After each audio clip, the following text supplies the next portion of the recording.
So, did you see ICICI Bank's latest quarterly results? Apparently, their profit before tax, excluding treasury stuff, grew by like 12.8% year on year. That's a pretty big jump, right? Yeah, it is a significant increase. I mean, that shows you the bank's core performance is doing well, and that's actually a good indicator of its operational efficiency. They've also got a rise in core operating profit by 13.1%, which is also pretty impressive. That's cool. They also mentioned something about a core operating profit increase of nearly 15%, excluding dividends from subsidiaries. Does that mean their main banking business is booming? Well, it actually suggests that their fundamental banking operations are really strong, and that's a sign of healthy growth outside of the investment and subsidiary income, I guess, which, gives a clearer picture of their organic growth. So their net interest income also rose like 9.1%. Does that mean they're making more from lending than before?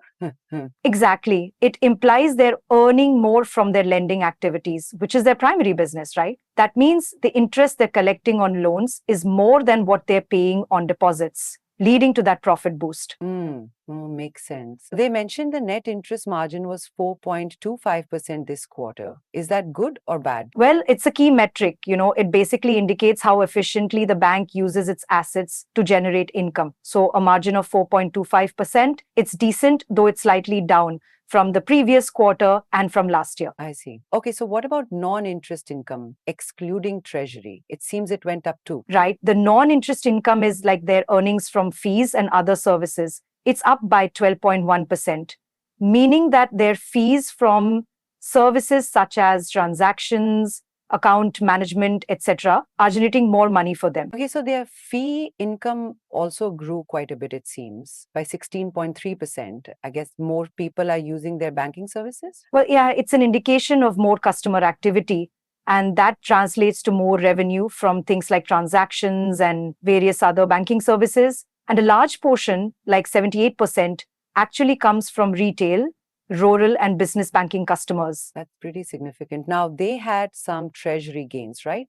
How much was that? Their treasury gains were 371 crore rupees, which is a big jump from the same quarter last year. It shows that their investments are performing better. It's also a sign of the bank's successful investment management strategies. Okay, so provisions, what does that mean? They've set aside 1,227 crore this quarter. Is that good? Provisions are funds that banks set aside for potential loan losses. And an increase here usually indicates that the bank is being cautious about possible defaults. It is a prudent step to ensure financial stability. So that means profits before tax also rose, which is good, I guess, by 14.5%. Correct. It's a result of the bank's increased operational efficiency and higher revenue. So that shows you the positive effects of their core banking operations, leading to a solid overall profit before tax. And finally, profit after tax went up 14.8%. It looks like a good quarter for them. Yeah, that's really good. I mean, it's a testament to their strong financial performance. The fact that they managed to increase profit after tax indicates that they are very effectively managing costs and they have very efficient operations. They also mentioned their domestic loans are up by 15.1%. Are they lending out more money? Exactly. A higher loan portfolio suggests more lending to businesses and individuals, right? It's also an indicator that their business is growing and that there's a good demand for credit in the market. And their retail loan portfolio is over half of that, right? Yes, retail loans form a big chunk, and that's because a lot of people are taking loans for homes and other personal needs. It also means they have a diverse lending profile, which reduces risk from any one sector. Their business banking loans, they grew a lot, about 32%. That's a huge jump. Yeah, that's a sign of significant growth in lending to small and medium enterprises and such, which means that this area is a significant contributor to their overall growth. Now, let's talk about deposits. Total deposits rose by 14.1%. Is that from people saving more? Definitely. An increase in deposits shows that customers trust the bank with their money. So it's a key indicator that the bank's growing customer base. And it also helps to maintain the liquidity of the bank. So they have quite a large number of branches and ATMs now, right? Yes, they've increased their branch network, which means that they are expanding their reach to more customers. I mean, a wider presence also gives customers more access to their services, and that helps to improve customer experience. Now, about asset quality, the gross NPA ratio is 1.96%. What does that mean? Well, the gross NPA ratio, it actually shows how many of the bank's loans aren't being paid back. It is an indicator of the bank's asset quality. A lower number would mean fewer defaults. And the net NPA ratio is 0.42%.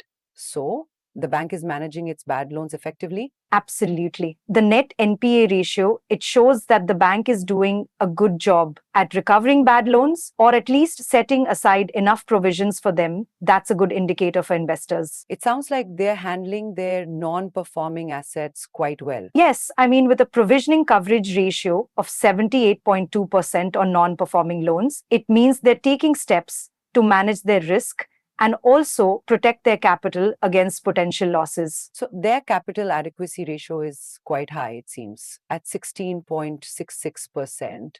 Is that a good thing? Absolutely. The capital adequacy ratio shows that the bank has sufficient capital to absorb potential losses. It gives confidence that the bank is financially stable and secure. And their CET1 ratio is also at nearly 16%.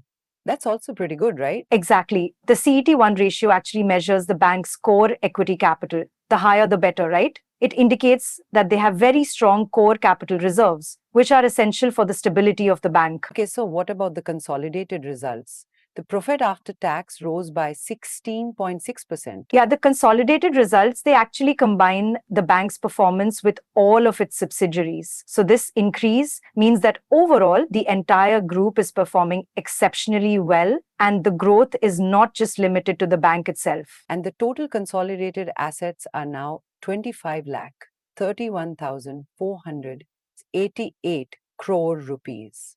That's enormous. Yeah, that's a huge number, which means that the ICICI group has a massive reach in the market. And the total asset base actually reflects the overall scale and scope of their operations, They also talked about their key subsidiaries. ICICI Prudential Life Insurance seems to be doing well. Well, they did mention that ICICI Life's annualized premium equivalent was up compared to the previous year, and that shows good growth in their insurance business and also their value of new business.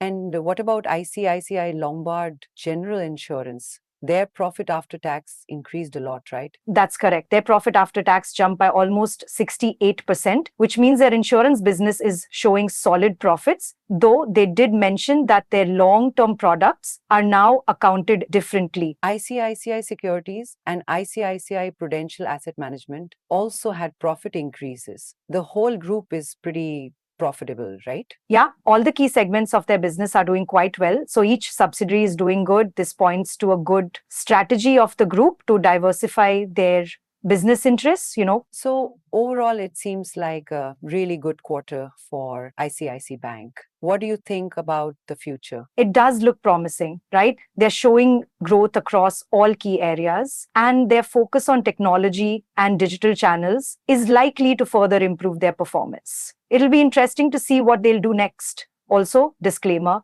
we advise investors to check with certified experts before taking any investment decisions. Absolutely. Well, this has been a really great analysis. Thanks for breaking it down for me. By the way, if you're enjoying the content, please like, share, and subscribe to the YouTube channel. Anytime, I mean, these details can be a lot. So glad I could help clear some of it out. It's always good to keep up with these financial reports, and it's beneficial to understand how these financial juggernauts are actually operating. Yeah, absolutely. This gives a very detailed view of the bank's performance. Thanks again. No problem. I'm always happy to discuss such important data. Let me know if you have any more questions or other reports you want to go over.